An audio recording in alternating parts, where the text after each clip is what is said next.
संत शिरोमणि आचार्य गुरुवर श्री विद्यासागर जी महाराज की जय। नवाचार्य श्री समय सागर जी महाराज की जय। अरहम योग प्रणेता पूज्य गुरुवर श्री प्रणम्य सागर जी महाराज की जय। ओम अरहम नमः। स्वाध्याय प्रेमी बंधुओं, आप सभी का आचार्य उमा स्वामी द्वारा विरचित गागर में सागर भरने वाले अनोखे ग्रंथ श्री तत्वार्थ सूत्र ग्रंथराज जी के स्वाध्याय में स्वागत है।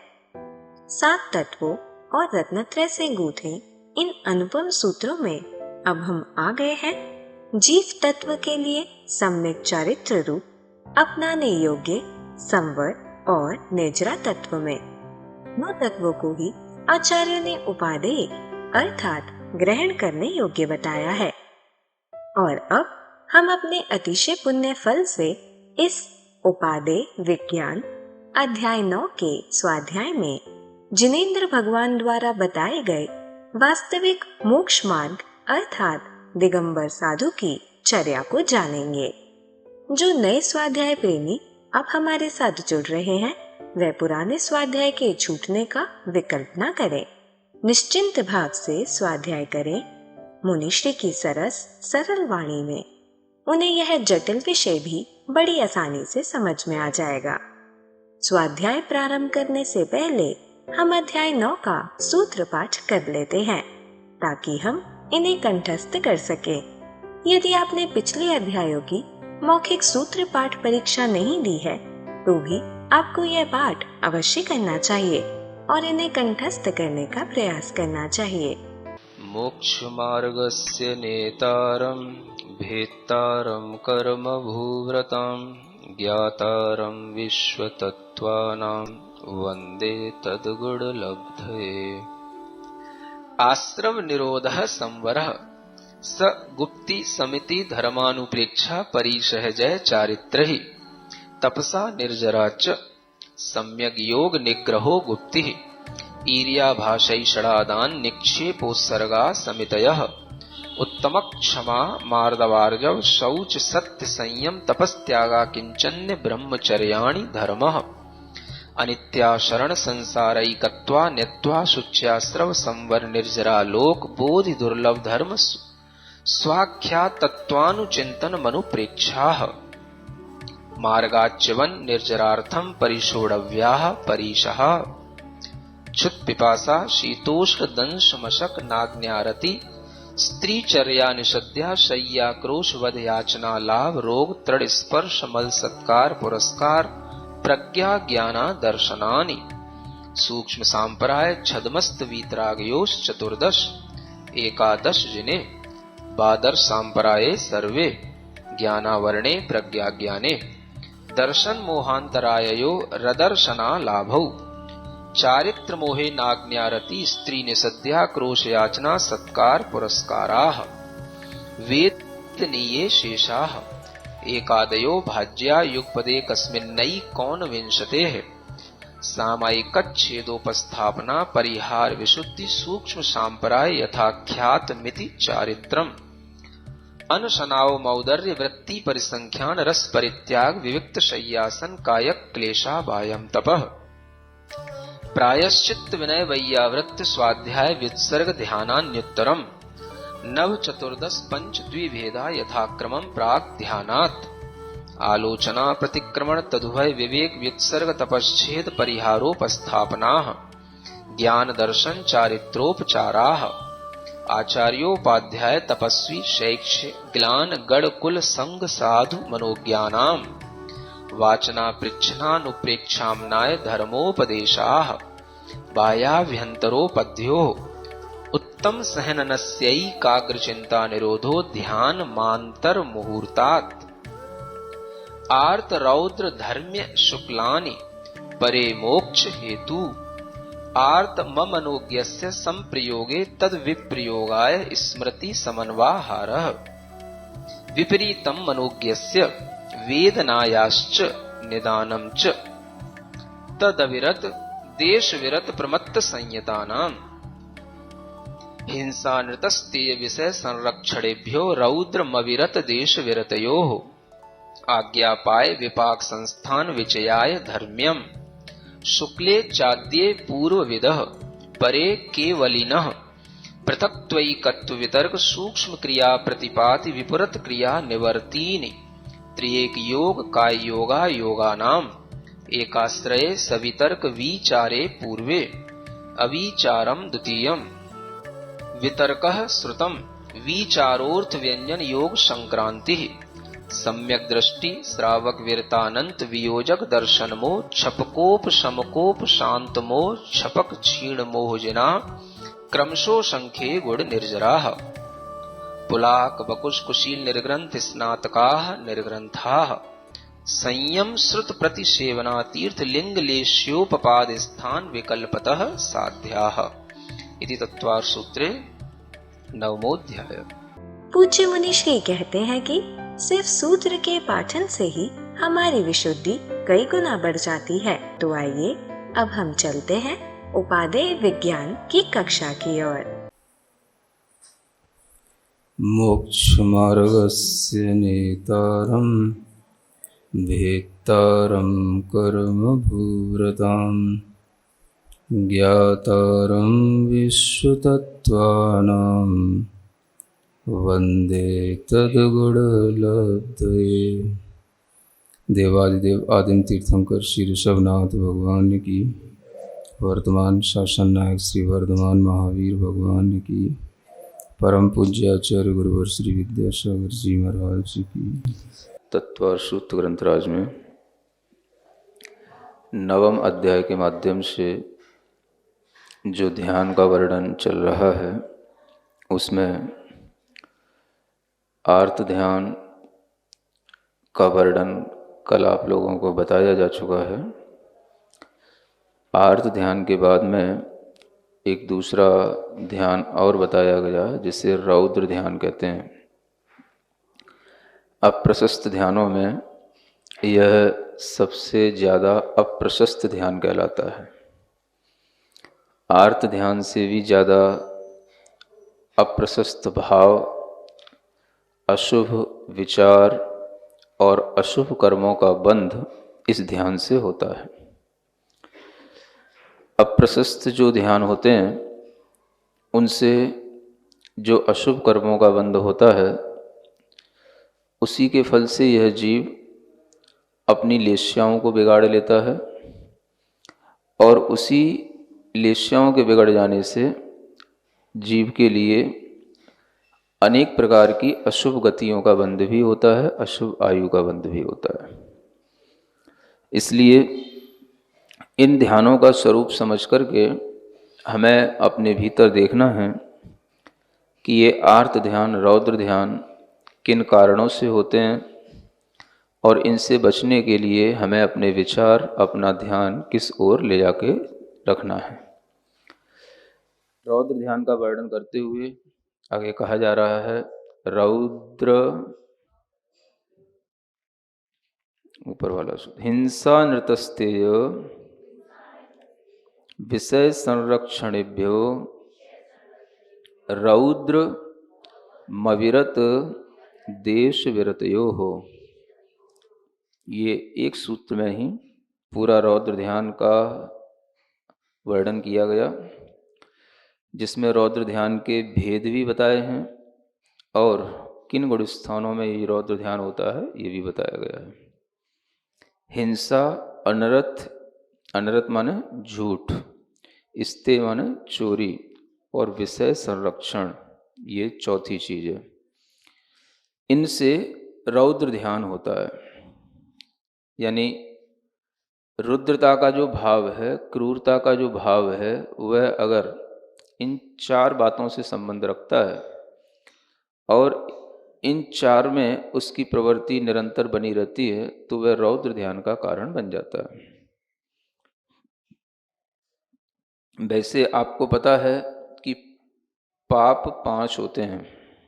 कितने? हिंसा, झूठ, चोरी, कुशील और परिग्रह। लेकिन यहाँ पर 4 ही चीजें ली गई हैं। हिंसा, झूठ, चोरी और कुशील और परिग्रह, इन दोनों चीजों को विषय संरक्षण में ही अंतर्भूत कर लिया गया है। तो विषय संरक्षण में सब आ जाता है, क्योंकि कुशील में भी विषय का ही सेवन होता है और परिग्रह में भी विषय का ही सेवन किया जाता है, इंद्रियों के विषय। तो इन दोनों को इस एक ही भाव में अंतर्भूत करने पर विषय संरक्षण कहने से दोनों ही पापों में आपको लगने से बचाने का यहाँ पर भाव है। तो विषय संरक्षण कहने से कुशील भी लेना और परिग्रह भी लेना, क्योंकि जो भी हम विषय अपने पास में इंद्रियों के सुख के लिए रखते हैं उन सबका हमें संरक्षण, या यूं कहें कि वो हमसे दूर ना हो जाएं, नष्ट ना हो जाएं, इस तरह का हमारे अंदर जो एक विचार या चिंता रहती है वही जो है हमारे लिए रौद्र ध्यान का कारण बनता है। तो इस तरह के रौद्र ध्यान से बचने के लिए इन पाप में हमारी प्रवृत्ति कम से कम हो या पाप में हमें हर्ष कम पैदा हो, तो वह रौद्र ध्यान से बचा जाता है। यहाँ पर सिर्फ इतना कहा गया है कि हिंसा, झूठ, चोरी और विषय संरक्षण, इनसे रौद्र ध्यान होता है। अब अगर हम अन्यत्र कोई जो आचार्यों का उल्लेख है उसको हम देखते हैं तो इन शब्दों के साथ में एक आनंद शब्द भी लगाया जाता है। हिंसा में आनंद मानना या हर्ष मानना, हर्ष कह लो या आनंद कह लो, खुशी कह लो।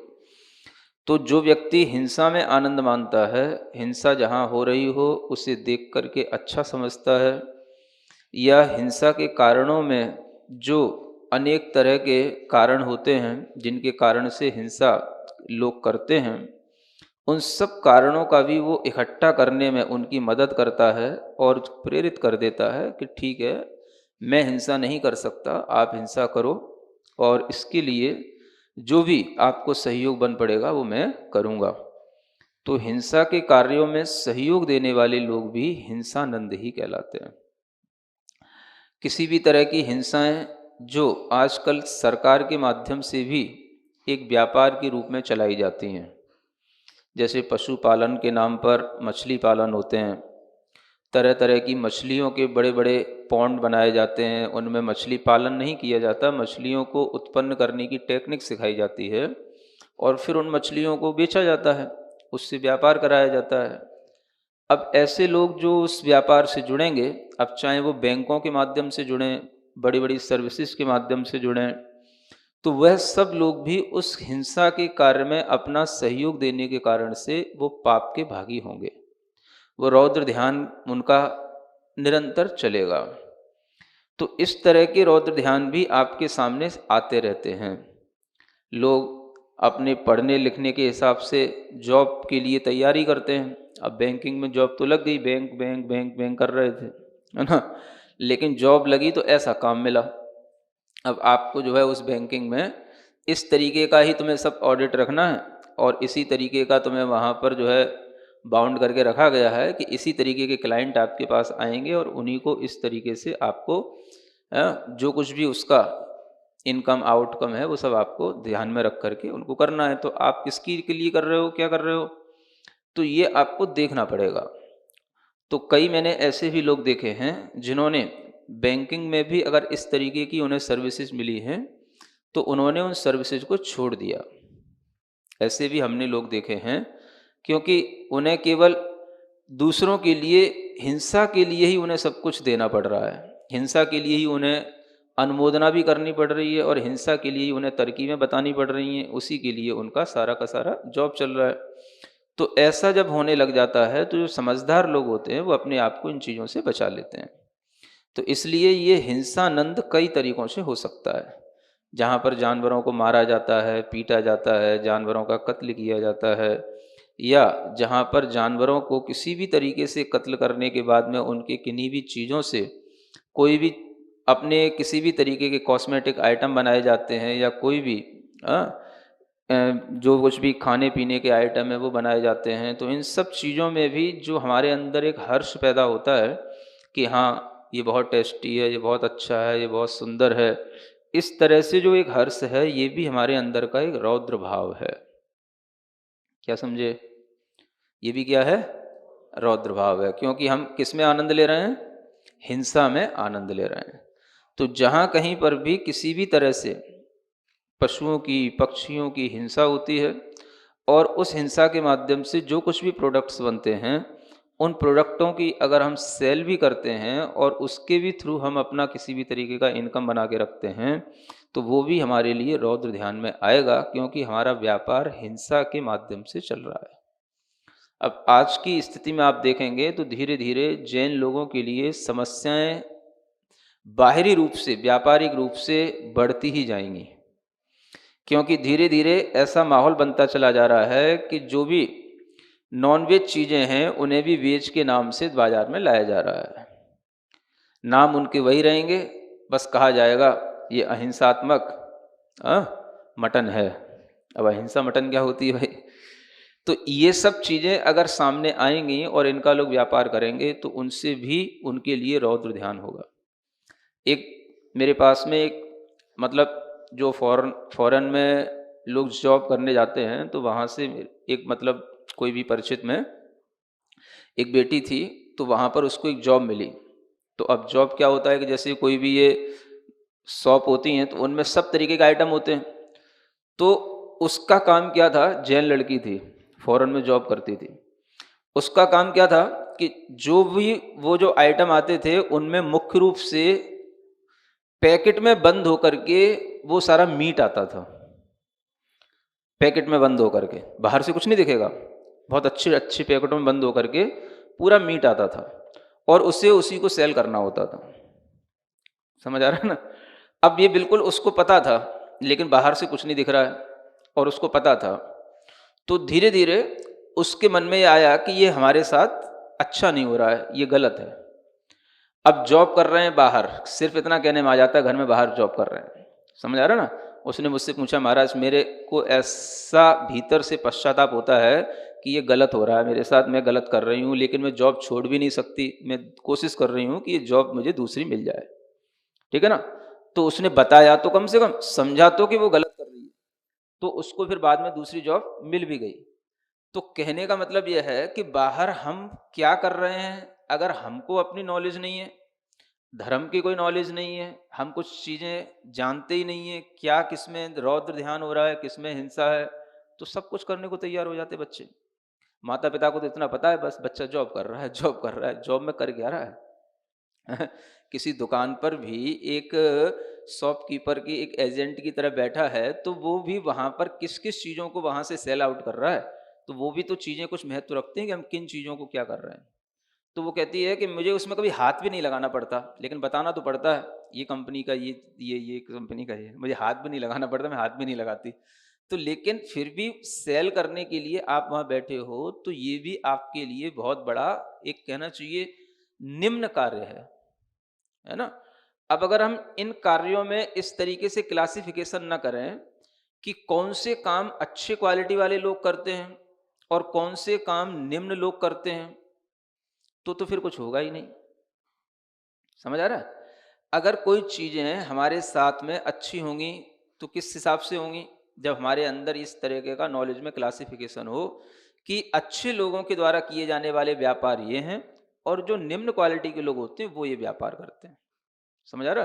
ह्यूमन बीइंग तो सब एक जैसे होते हैं, लेकिन एक जैसे होते हुए भी सभी ह्यूमन बीइंग का जो बिहेव है या कुछ भी उनका जो अपना करेक्टर है वो सब एक जैसा तो नहीं होता।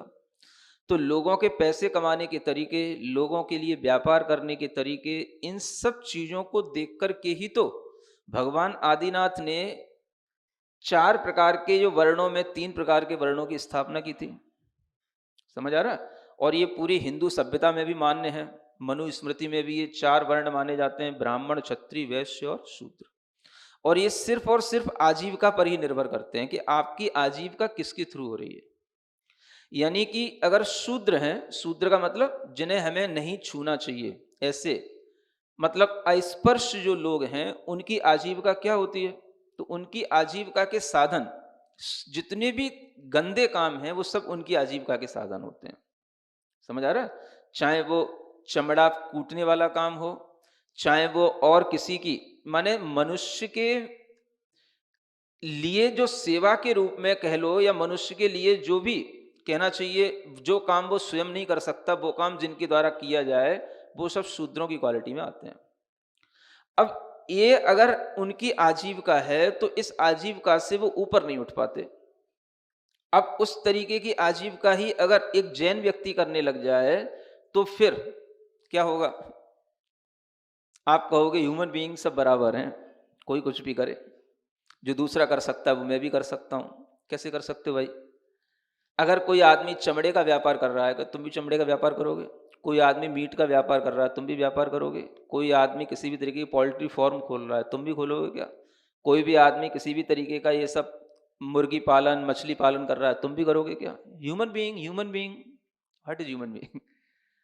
कोई क्लासिफिकेशन नहीं होगा दिमाग में, तो सबके साथ सब व्यापार करके तुम अपनी आजीविका चलाओगे तो तुम जैन तो कहलाओगे नहीं। क्योंकि जैसी आजीविका होगी वैसे ही तुम्हारे अंदर भाव होंगे, जैसे भाव होंगे वैसा ही तुम्हारे अंदर कर्म का हमेशा बंद होगा, तो तुम्हारे लिए कभी भी अच्छे भाव आएंगे ही नहीं। कभी भी तुम्हारे अंदर कोई उस लेवल के भाव आ ही नहीं सकते जो दया के भाव जिस तरीके से बताए गए हैं, अहिंसा के भाव जो बताए गए हैं, वो भाव तो तुम्हारे सब मर ही जाएंगे जब तुम इस तरीके की आजीविका करोगे। तो जीवन व्यक्ति का आजीविका के साधनों पर निर्भर करता है। हम जॉब कर रहे हैं, कहाँ कर रहे हैं, क्या जॉब है, बिजनेस है, किसका बिजनेस है। अगर ये सब चीजें ध्यान में नहीं होंगी तो ये हिंसानंद नाम का रौद्र ध्यान आपके लिए बंद को, कर्म बंद को कराता रहेगा, और इस कर्म बंद से नरक गति का बंद होगा। उसका फल यहाँ नहीं मिलेगा, फिर कहाँ मिलेगा? हाँ, पाताल लोक में जाना पड़ेगा। फिर जब आत्मा को वहां पर दुख मिलेंगे तब जा करके उसको समझ में आएगा कि ये हमने सबको ह्यूमन बीइंग कॉमन मान करके और सबको एक जैसी नज़र से देख करके जो हमने ऐसे व्यापार किए, उसके फल से हमारे लिए ऐसे पाप का बंद हुआ जो हमें नरक में आना पड़ा। समझ आ रहा है? तो आजकल ये जो चीज चल रही है इसे हम समझें कि किसी भी तरह से यदि हम लोगों से अपना बिहेव अपनी लिमिट में रखते हैं तो ये हमारे लिए धर्म ध्यान में सहयोगी होता है। अन्यथा दुनिया में सब तरीके के लोगों के साथ में आप सब तरीके का कांटेक्ट रखेंगे तो आपका धर्म कहीं से कहीं तक बचेगा ही नहीं। और ये समझ के चलना कि अच्छी चीज़ों में जब कोई बुरी चीज़ मुक्त होती है तो बुरी चीज़ का तो कोई नुकसान नहीं होता, अच्छी चीज़ का नुकसान होता है। नहीं समझ आ रहा है? एक मान लो प्योर वाटर है, अब आप कहो वाटर एक जैसा, वाटर एक जैसा है तो गटर का वाटर भी पी लो, और या फिर अपने जो हैंडपंप से वाटर आता है वो वाटर भी पी लो। वाटर एक जैसा, तो वाटर एक जैसा होता है क्या? क्लासिफिकेशन नहीं करना पड़ता क्या? कहाँ क्लासिफिकेशन नहीं होता है? ह्यूमन बीइंग एक जैसे, अरे भाई एक जैसे सिर्फ इसलिए कि दे आर ऑल्सो ह्यूमन, बस इसलिए। ये एटीट्यूड रखते हुए हमें ये देखना तो पड़ेगा कि आखिर ये कर क्या रहे हैं, एक जैसे तो हैं, कर क्या रहे हैं। तो जब तक ये एटीट्यूड नहीं आएगा तब तक हमारे लिए अपनी जो अच्छाइयां हैं वो बचेंगी नहीं। वाटर एक जैसा तो वाटर है, लेकिन गटर का वाटर और टंकी का जो हमारे पास में आ रहा है वाटर, उसमें अंतर है कि नहीं? एक वाटर वो है जो प्योर वाटर हमारे यूज में आ रहा है, और एक हमारे यूज के होने के बाद का जो वाटर है, वाटर एक जैसा, पी लो सब कुछ। ओम अरहम नमः। तो चलिए आज की कक्षा की एक क्विक रिवीजन कर लेते हैं। ध्यान के प्रकरण में आज हमने रौद्र ध्यान को जाना, जो सबसे ज्यादा अप्रशस्त ध्यान होता है। इसमें अशुभ विचार होते हैं जिनसे लेश्याएं बिगड़ती हैं और अशुभ कर्म बंधते हैं। सूत्र 35 में हमने रौद्र ध्यान के 4 भेद जाने: हिंसा, अनित यानी झूठ, स्तेय यानी चोरी और विषय संरक्षण। इनमें आनंद मानने से, क्रूरता का भाव रखने से रौद्र ध्यान होता है। 5 पापों में कुशील और परिग्रह दोनों विषय संरक्षण में ही आते हैं, क्योंकि दोनों में ही विषयों का सेवन किया जाता है। हमारे इंद्रियों के सुख नष्ट ना हो जाए, हमसे दूर ना हो जाए, यह चिंता हमें विषय संरक्षण रौद्र ध्यान कराती है। हिंसा देखकर आनंद मानना, हिंसा उपयोगी सामग्री को इकट्ठा करने में मदद करना, हिंसा के कार्यों में सहयोग देना, हिंसानंद रौद्र ध्यान में आता है। सरकार मछली पालन जैसे हिंसा के कई व्यापार चलाती है, जिसमें मछलियां पैदा करके उन्हें बेचा जाता है। बैंक में ऐसी जॉब करना जिसमें इसका ऑडिट रखना हो, इन्हीं क्लाइंट्स को लोन देना हो, बिजनेस कंसल्टेशन देना हो, उससे भी हिंसा की अनुमोदना होती है। जानवरों को मारकर बनाए गए प्रोडक्ट्स की सेल करके आजीविका चलाना या हिंसक कॉस्मेटिक आइटम्स देखकर सोचना कि ये बहुत सुंदर है, यह सब हिंसानंद रौद्र ध्यान होता है। आज जैनियों के लिए व्यापारिक समस्याएं बढ़ रही हैं, क्योंकि नॉन-वेज चीजों को भी वेज के नाम से बाजार में लाया जा रहा है, जैसे अहिंसात्मक मटन। इन सब का व्यापार करने से रौद्र ध्यान होता है। मुनीष ने जैन बेटी के बारे में बताया जो फॉरेन में जॉब करती थी। वहाँ पैकेट में पूरी तरह से बंद मीट आता था, बाहर से कुछ नहीं दिखता था, उसे हाथ भी नहीं लगाना होता था, लेकिन उसे सेल करने के लिए वहाँ बैठना होता था। यह भी निम्न कार्य होता है। उसे इसका पश्चाताप था और उसने दूसरी जॉब मिलते ही वह जॉब छोड़ दी। सिर्फ जॉब करना इम्पोर्टेंट नहीं होता, हमें धर्म की नॉलेज होनी चाहिए। किन कामों में हिंसा है, अच्छे लोग कौन से व्यापार करते हैं, कौन सा व्यापार निम्न क्वालिटी के लोग करते हैं, हमें यह क्लासिफिकेशन की नॉलेज होनी चाहिए। सब ह्यूमन बींग्स होते हुए भी सबका बिहेवियर, सबका कैरेक्टर एक सा नहीं होता। आजीविका के साधनों के आधार पर ही भगवान आदिनाथ ने 3 प्रकार के वर्णों की स्थापना की थी। हिंदू सभ्यता में मनुस्मृति में भी 4 वर्ण मान्य हैं, ब्राह्मण, क्षत्रिय, वैश्य और शूद्र। जो काम दूसरे खुद ना कर पाए वो करना, चमड़ा काटना आदि शूद्रों के काम होते हैं। ह्यूमन बींग्स सब बराबर हैं, कोई भी कुछ भी कर सकता है। ऐसा सोचकर यदि हम क्लासिफिकेशन ही ना करें और चमड़ा मीट जैसे व्यापार करने लग जाएं, तो हमारे अंदर अहिंसा के भाव नहीं बचेंगे और हम जैन कहलाने के लायक नहीं रहेंगे। यदि हमने ध्यान नहीं दिया कि हम क्या काम कर रहे हैं और कुछ भी करते जाएं, तो हमें यह हिंसानंद रौद्र ध्यान नरक गति का बंद करा देगा।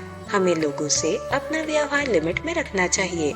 यदि हम हर किसी से कांटेक्ट बनाते रहे तो हमारा धर्म ही नहीं बचेगा, क्योंकि अच्छी और बुरी चीजें मिक्स होने पर नुकसान अच्छी चीज का ही होता है। क्लासिफिकेशन तो हर जगह होते हैं, जैसे प्योर वाटर अलग होता है और गटर का वाटर अलग। हम प्योर वाटर पीते हैं, गटर का वाटर नहीं। सब ह्यूमन हैं, बस इसीलिए समान हैं। इसके अलावा हमें अपनी अच्छाइयाँ बचानी है, तो क्लासिफिकेशन का एटीट्यूड रखना होगा। तो चलिए अब हम सभी जिनवाणी स्तुति करते हैं और तत्पश्चात समय होगा आज के सवाल का।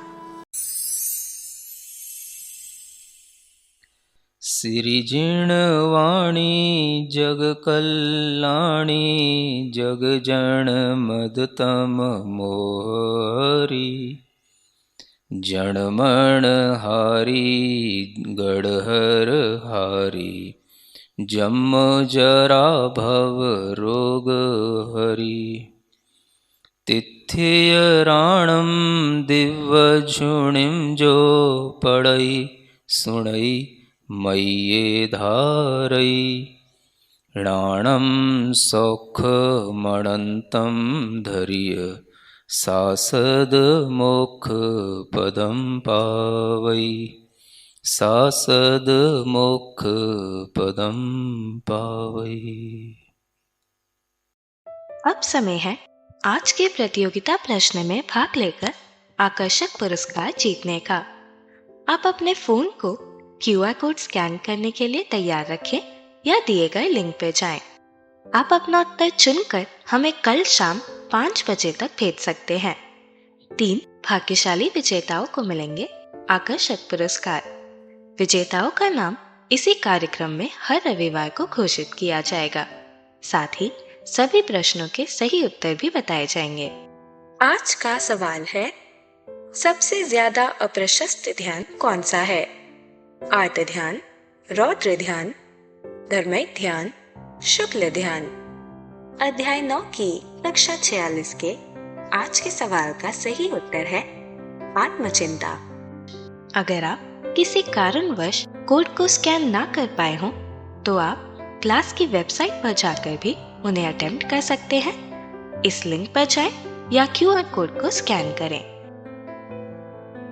धन्य है हमारा पुण्य जो मुनिश्री ने हमें उपादेय विज्ञान जैसे कठिन विषय को इतनी सरलता से समझाया, जिससे हम पंच परमेष्टि में आसीन आचार्य, उपाध्याय और साधु परमेष्टि के मूल गुणों और चर्या संबंधी भ्रांतियों को दूर करके श्रावक धर्म को निभा पाएं और सच्चे गुरु के प्रति समर्पित हो पाएं। और यह ज्ञान आप अपने परिवार, मित्र, समाज के लोगों को इस स्वाध्याय से जोड़कर उन तक दे सकते हैं। आप सिर्फ उन्हें हमारी वेबसाइट ttv.arham.yoga शेयर करें और उन्हें यह सभी क्लासेस मिल जाएंगी। अभ्यास प्रश्न करके आप अपने ज्ञान को प्रगाढ़ करने का मौका और आज के सवाल में पुरस्कार जीतने का मौका भी पा सकते हैं। तो आज ही अपने बच्चों, मित्रगणों और परिवारजनों को इससे जोड़ें और अपना और उनका पुण्य बढ़ाएं। ओम अरहम नमः।